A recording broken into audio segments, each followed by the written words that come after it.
Welcome to Awakening Mindset, the show for busy self-healers juggling the demands of work, relationships, and their healing journeys.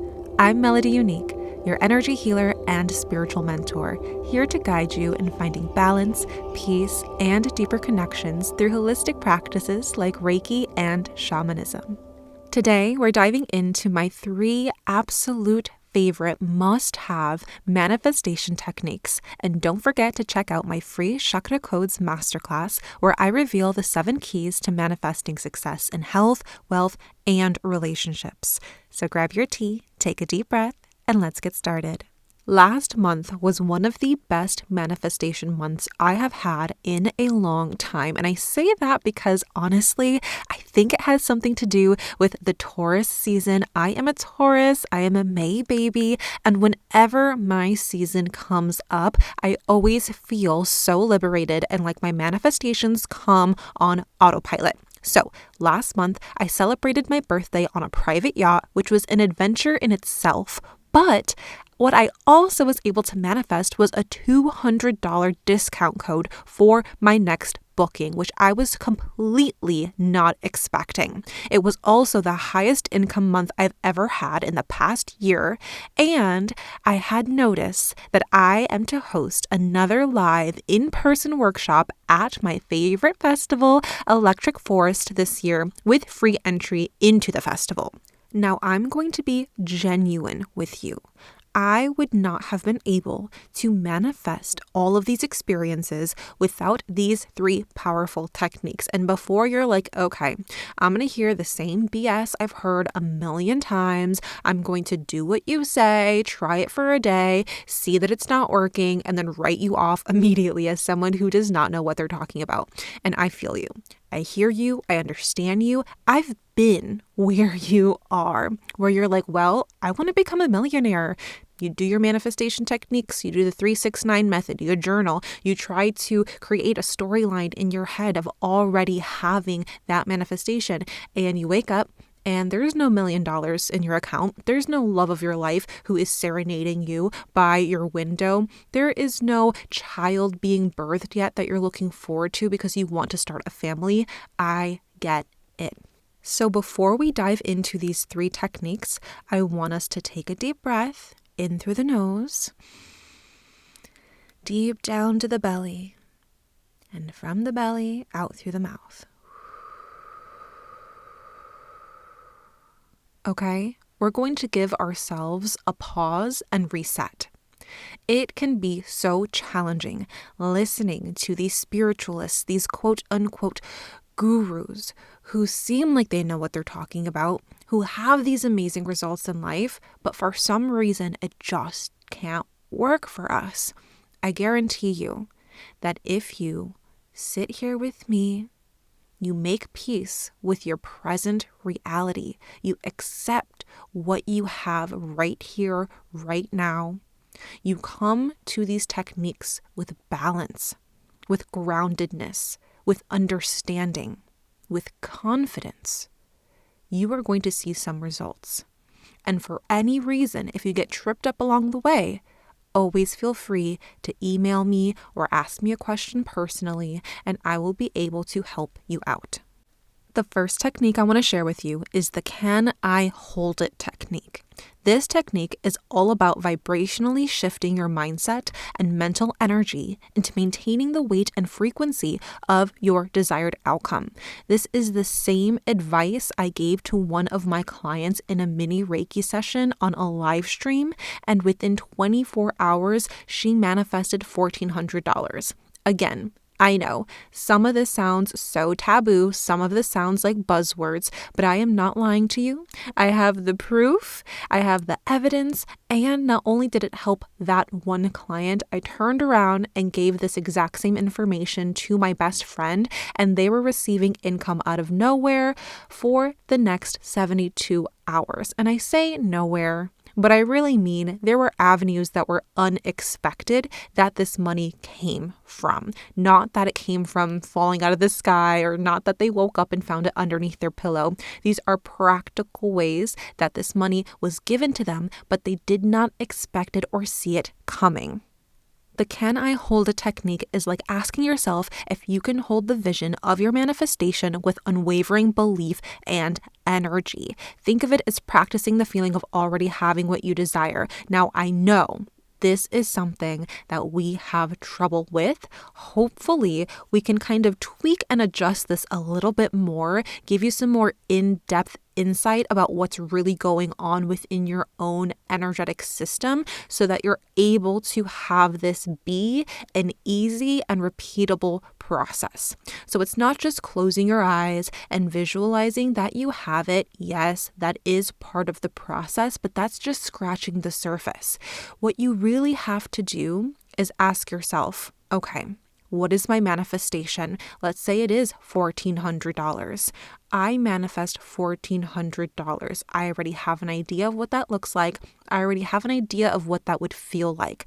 But if you are feeling yourself having this manifestation, having this money, and you are feeling nervous, you're feeling a little bit doubtful, you're having that resistance creep up of fear, doubt, lack, worry, you're feeling your chest start to tighten up, you're putting that on a pedestal, that is a no-no. That's where we stop the manifestation process and technique right in its tracks.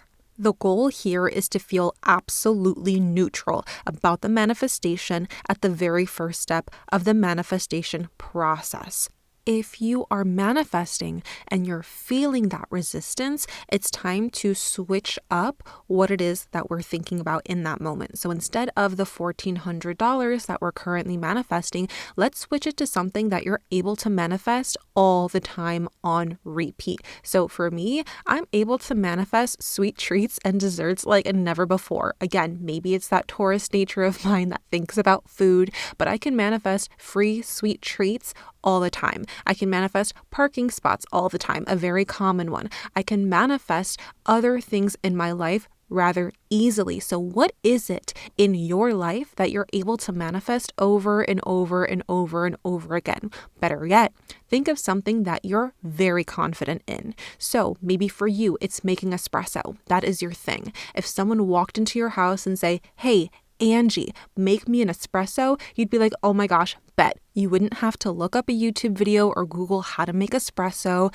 You wouldn't have to sit there and think about all the different ways you could make it and then ponder which one's going to be better than the next. You would say, okay, this person's asking me, this is exactly what they would like. I'm going to make it in this same way. I'm going to go ahead and grab this cup. I'm going to use this spoon. I'm going to use this frother, and I'm going to make sure that I'm building the best espresso coffee that this person has ever had because I just do this. This is something that is natural to me. This is something I'm talented in. This is something I'm skilled at. That kind of confidence is the same confidence that you want to bring into the manifestations that you're currently experiencing resistance in. Let's use another example. Let's say someone comes into your house. I don't know why people keep coming into your house. You probably have to get a doorbell or something and a lock, but they come into your house and say, hey, make me a quilt. You'd be like, all right, bet. I already have some fabrics. I already have my sewing machine. I already know the patterns that I want to lay out. I'm going to make this the best quilt that I can because I know how. This is something that flows out of me naturally and effortlessly. I don't have to second guess myself. I can just do it. I can just whip it out. That's the exact same confidence you need for your manifestations. The only thing that is getting in your way when you're manifesting is you. You can get in your own way in many different ways. It can manifest in many different ways, which in step 3, we'll go over one of the biggest ways you can get in your own way when it comes to manifesting. But remember that there is no magical force that's keeping you from experiencing something. Yes, there is divine timing, so maybe the longer you wait, the sweeter the manifestation is, or it's going to come in a right time that actually suits your life better. But there's not one huge barrier that is keeping you from receiving your manifestations. You were incarnated here into this earth, into this planet, to bring spirit into matter, to bring heaven onto earth, if you will. So make sure that you're using that magical source inside of you by not getting in your own way and allowing yourself to create the reality that you are envisioning. Can you hold it vibrationally? Can you hold it in a frequency aspect? Can you hold it in a physical aspect? Ask yourself, if someone came up to me and said, here's $1,400, would you say, oh, I don't want that? Would you say, oh, sorry, can't take that from you. I've got other things to worry about. Or, I'm already in my state of worry far too much and far too often to actually take that. No, you would say, oh yeah, I can take that. I can take that $1,400. Thank you. Oh, yes, $1,400, that's exactly what I was looking for. Yeah, I'll grab that. If someone gave you your manifestation on a silver platter, would you take it or would you shy away from it?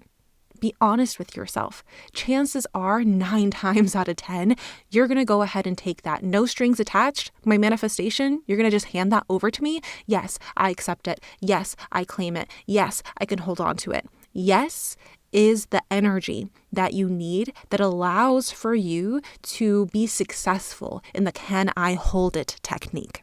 So let me give you an example. When I was manifesting my birthday yacht adventure, I honestly didn't think it was going to pan out because I was looking at the prices and they seemed pretty steep. It was something that was out of my element, but I have been envisioning this for 2 years. And so I was like, well, I didn't do it last year. I didn't do it the year before. This year is my 29, my divine 29. And I was just in my element, feeling like this is exactly how I wish to celebrate my birthday. Now, in the middle of this, it was not easy. Not only was I combating my own resistance of fear, doubt, lack, and worry while I was looking at the prices of a private yacht rental, I was also thinking of, well, if I split this amongst a certain amount of people, it will take the cost down for each and every one of us. However, I was inviting these people and they would say, oh yes, I can come, or ooh, I'm not really sure. I might have something planned that day. There were other friends that said yes and already RSVP'd and sent the money and then at the last minute bailed out. There were other people who I didn't even think of yet. And I was like, okay, maybe they're the ones who want to come onto this yacht trip with me and celebrate my birthday. And then they would be just additional people who came on that I wasn't even considering in the first place. There were so many different date changes to when this was actually going to happen. I had other people come to me with their financial doubts and their financial resistance, and I had to separate my energy from their price points, from their wallet, from their resistance, so I could just focus on what I was manifesting for myself. And let me tell you, it was not easy. This is something that I have never experienced before. I had never experienced going on a private yacht. I'd never experienced talking to different captains because the captain fee is separate than the actual reservation for the boat. I had never made a reservation booking for a boat in my life. So all of these experiences were brand new to me. And there were times where I was really questioning if this was something that was going to happen, because it seemed like, honestly, I was the only one who was really excited for it at the end of the day. I was getting the impression that my friends wanted to be there for me, wanted to celebrate for me, but this just was something that was a little bit bigger than what they were expecting. But I wasn't willing to compromise what my manifestations or desires were for others when this was supposed to be a day for celebrating me. So I talked to one of my friends over and over again about this. The one friend that was just like so easy the whole entire time. Like, yes, here's the deposit. I'm so excited. I'm ready. Let's set up a playlist. Let's make sure that you have everything that you need. So in my moments of doubt, I asked for support, and I had my friend at the time support me through the changes, support me through my resistance, to support me into my manifestation, because they were on the same frequency and vibe of it already. They didn't have resistance. So when I collaborated with them energetically, they were able to stabilize my frequency so that I could then hold that manifestation. Not only that, I kept saying it out loud, whether it was just to that one friend who had zero resistance or to myself, but I did not repeat that frequency out loud to others that were experiencing resistance. So if I had a friend that was like, "Ooh, I may not be able to make it because of finances at this time. I already have other bills that are due and I'm just not sure if I can financially commit," I did not repeat to them over and over again, "Well, this is happening. I'm going to do it anyway. I'm going to make sure that it works out no matter if you're there or not." I didn't rub anything in anyone's face. I left it very neutral with them. I said, "You can either show up or you cannot. Whatever is what you need to do, make sure that you're doing it. I don't want to pressure you." Kept it very, very neutral. But I knew in the back of my mind that this was going to happen for me, and I only reaffirmed that verbally and vocally to those who already were on that frequency as well, so that when I do manifest using my words, I was co-creating that manifestation for people who were already trying to manifest that with me and not allowing me to lower my vibration down to where I wouldn't experience it. The second technique is embodying the vision. This involves taking inspired action, shifting your identity, and building the confidence to attain your desired outcome. It's about being the person who already has what you want. When you embody this vision, you don't just think about it, you live it, act it, and become it. When I wanted to achieve my highest income month, I started embodying the behaviors and mindset of someone who earns that kind of income. I took bold actions in my business, invested in myself, and confidently made the decisions that aligned with my vision. By embodying the vision, I stepped into the reality of what I wanted to create. So what did that actually look like for me?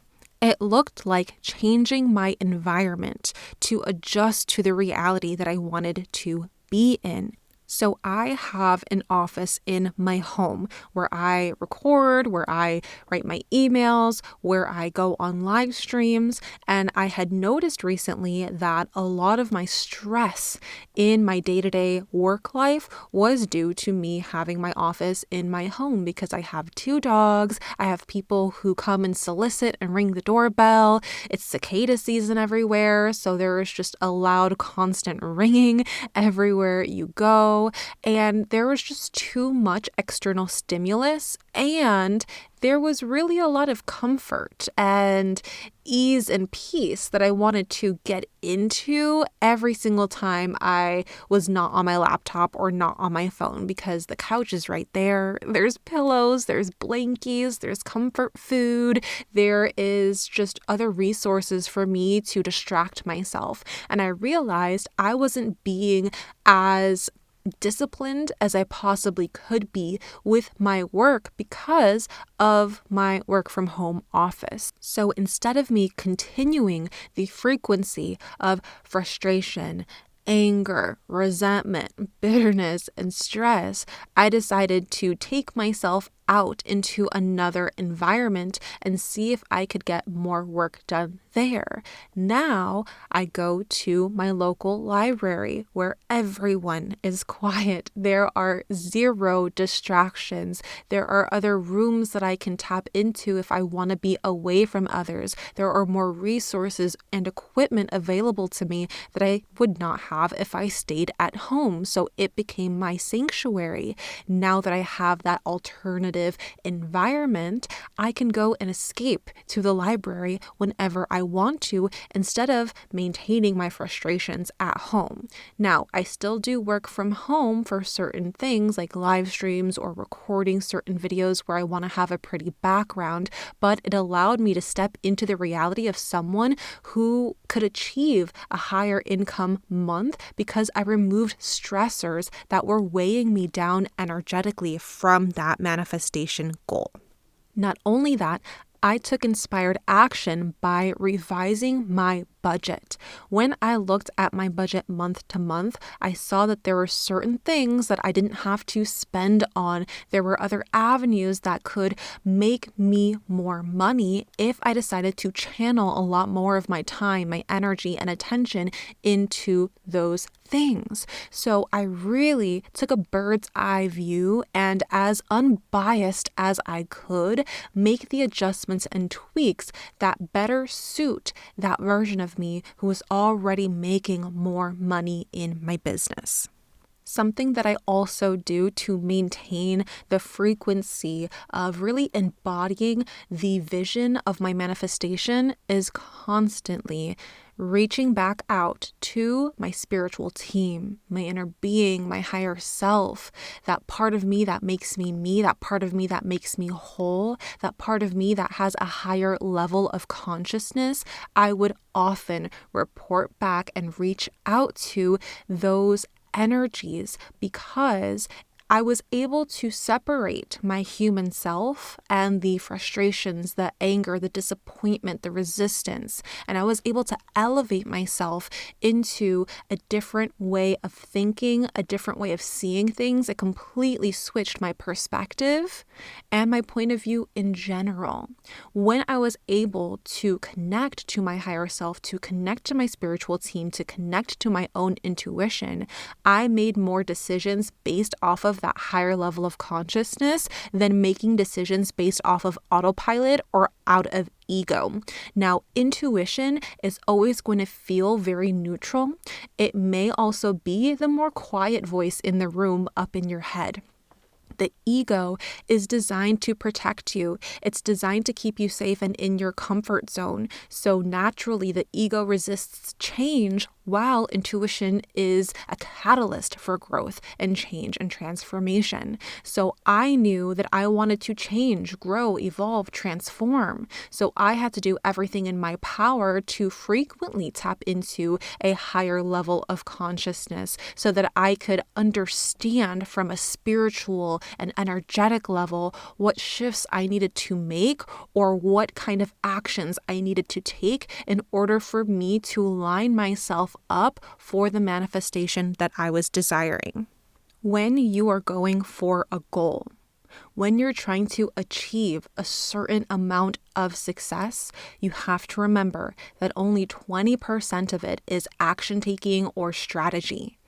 The other 80% is all energetic. So that's exactly why I make time for tapping back into my inner being, for tapping into my intuition, for tapping into my heart space and its desires, for tapping into a higher level of consciousness. Because when you are working and playing in the spiritual field, you are able to shift your reality much faster, with more confidence and with more ease. So for step 3, we're going to tap into the final and most necessary technique if you find yourself getting in your own way, or that you are only taking action and trying to implement all these strategies in your life, but you have forgotten the energetic portion of it all. The third technique is release and heal energy blocks. This technique is crucial because it allows you to clear any energetic blockages that might be hindering your manifestations.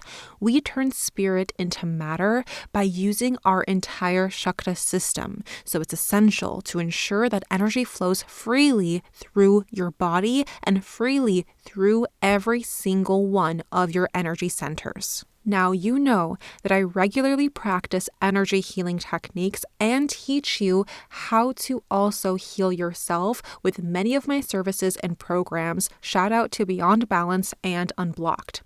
So when I use these energy healing techniques, such as Reiki or shamanic healing from Native American traditions, I release any negative energy or limiting beliefs through this process. This creates a clear channel for my manifestations to come through. We use our energetic system to manifest, starting from the crown And all the way down through the root is when we see that physical manifestation. The top 3 energy centers that we have are the crown, the third eye, and the throat. These connect us to the spiritual and mental bodies. We have the lower 3 energy centers of the root, the sacral, and the solar plexus that connects us to Mother Earth and the physical material world. Then we have our heart space, which is right in the middle of both the top and lower 3 energy centers, and it is the bridge between both worlds of spirit and matter. That's why our heart has the largest electromagnetic frequency compared to the rest of the energy centers.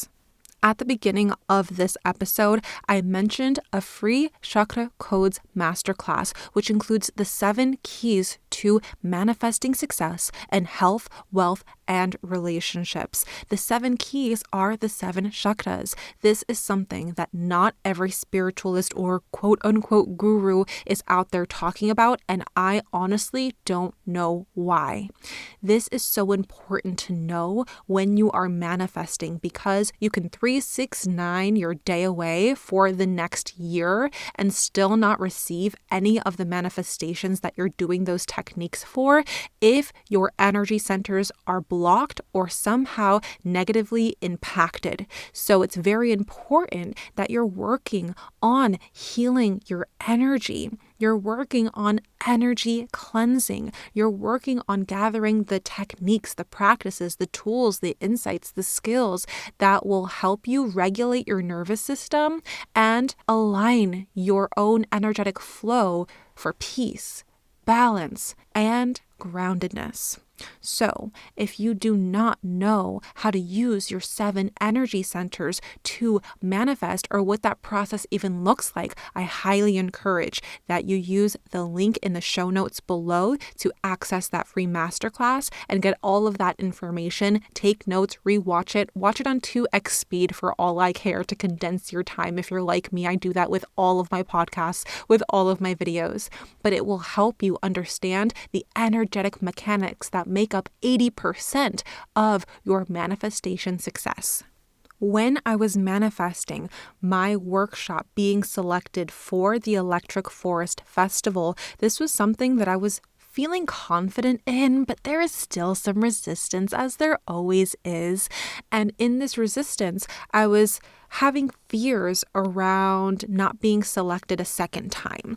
Last year, my workshop was selected and I felt like, oh, it's beginner's luck, but also maybe everything I submitted was very professional looking. Maybe I was just having that energy of excitement because I really felt like I could do it. But that's the thing about manifesting, because when it came time for me to resubmit for the following year, I was like, well, they already chose me once. What if they're not choosing people a second time? What if this is only for those people who want the opportunity to host a workshop and maybe never have an Electric Forest? Maybe they're only going to choose newbies, and maybe all of the submissions and forms and workshops that I've created isn't the style of Electric Forest. Maybe it's just not me this year. And in that moment, I had to recognize, this is my ego talking. What does my spirit have to say about it? And my spirit pointed me to my energy centers. They said, where is fear held? Where is self-esteem and confidence held? Where is connecting and communicating, engaging energetically with others held? Where is that energy? And I said, okay, that's my lower 3 energy centers. And they're like, you must clear out and purge the self-esteem issues, the lack of confidence, the imposter syndrome, all of these worries that you've created in your head that have no physical evidence or proof to back it up. You have to clear this from your energy centers. So through the techniques that I show you in my programs, through different energy cleansings that I have learned through my shamanic apprenticeship, I was able to get to the root cause of the blockage that I was experiencing and the resistance that I was experiencing, to then overcome it. And I focused on letting it go, which is one part of the manifestation process that must be done, no matter what technique it is that you choose to practice. This is the key. one of the many keys, but this is like the key of all keys. This is the master key of receiving your manifestations, okay? We don't take this physical thing when we're talking about manifestations and bring it closer to us. It's not really about attracting from a faraway place and really digging our hands, clawing into what that manifestation is, and then bringing it into our reality. And okay, yes, now I've attracted it. It's more so about understanding that from a metaphysical standpoint, every single thing that we're experiencing in our external reality is based off of our internal reality. And the external physical reality that we see is basically just a bunch of smoke and mirrors. I want you to think of it as just a physical way of interpreting what's already going on within us. We are projecting our energy into the universe, and it is bouncing right back to us in a way where we can perceive it on a very physical level.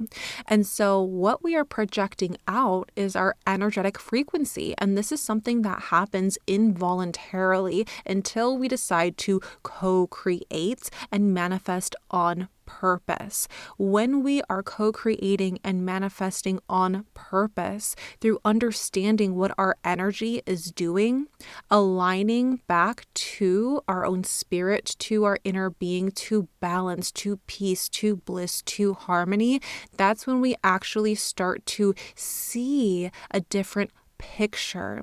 Everything that we desire or prefer is already within our reach because it's actually inside of us. It is not something that we have to chase because it is like a dog chasing its own tail. We must sit pretty, vibrationally align through working on our energy centers, and then we will start to see the picture before us change as long as we can hold it and as long as we can embody that vision.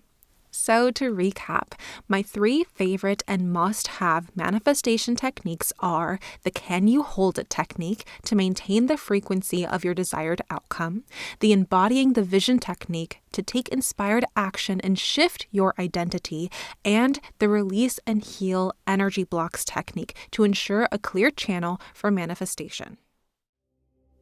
Thank you for joining me on this episode of Awakening Mindset. I hope today's discussion has given you some valuable insights and tools to bring more balance into your life. Remember, taking small steps every day can lead to big changes. And don't forget to sign up for my free Chakra Codes Masterclass to learn the 7 keys to manifesting success in health, wealth, and relationships. If you enjoyed this episode, please subscribe and leave a review. Until next time, stay balanced and be kind to yourself.